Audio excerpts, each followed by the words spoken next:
Hello. I wanted to talk about one of my favorite movies of all time, which is Chicago.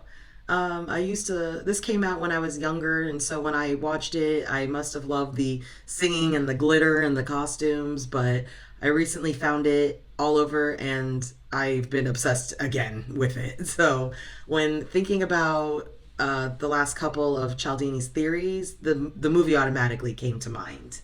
Cialdini's theory of scarcity says that when something is rare and hard to get, people think that it's more valuable. So they're more likely to take action and get it when they can because they know that they might not get it in the future. Everybody wants a little piece of Roxy Heart. The movie Chicago was a great example of how Cialdini's theory of scarcity can influence and manipulate people, because in the film, Roxy Hart and Velma Kelly are our two main characters, and both are accused of murder and are constantly competing for the media's attention because they want to become famous. Throughout the movie, you'll see the media focus on Velma Kelly or on Roxy Hart. Once the media stops focusing on them because there's a new cute killer in Chicago, the girls start to plot different ways to keep themselves relevant in the eyes of the media. So, because Roxy Hart and Velma Kelly deem the attention as scarce, they go through the entire story fighting to stay relevant throughout the movie.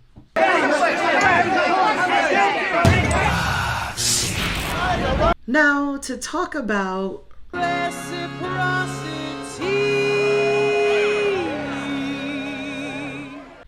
Cialdini's principle of reciprocity explains that when someone does something nice for us, we feel like we owe them something in return. So, in the movie Chicago, Matron Mama Morton is the women's warden of the jail block, and she demonstrates the principle of reciprocity by making deals with the inmates in exchange for favors. There's a lot of favors I'm prepared to do. You do one for Mama, she'll do one for you. An example of this is when Mama Morton offers Roxy Hart Billy Flynn's number. He's a wonderful lawyer. He's never lost a case. But in exchange for his number to call him to help represent her, she wants $50 for the phone call. First, you give me $100. It seems pretty steep for a phone call. Oh, but he's worth every cent. So I feel like this is a prime example because she knows how to use this principle to her advantage, and she uses this to make deals to help benefit her. And in return, the inmates who she, looks over are getting something from her, and they feel like they owe her. So it definitely is a back and forth.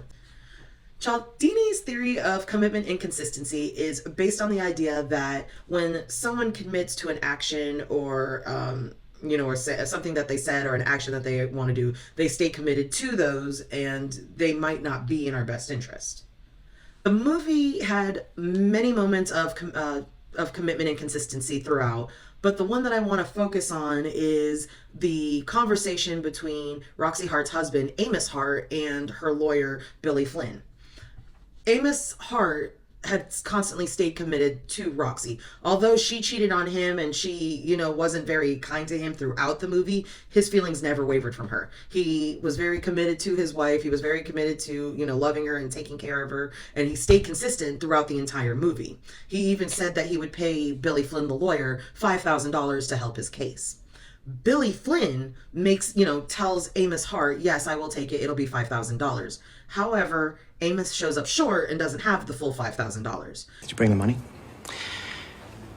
I didn't do as well as I hoped, but Billy Flynn is committed to the promise he made Amos and Roxy and continues to move forward. I took your wife's case, and I'll keep it because I play square. But you do see both of them in this very short scene commit to something and stay consistent, and they stay consistent throughout the entire movie. So this is a great movie. Again, it's one of my favorite movies. I actually think watching it displays all of Cialdini's principles, but these three in particular were perfect because the moment we had to do the project, this automatically came to mind. So I hope you enjoyed, I hope you learned, and all that jazz.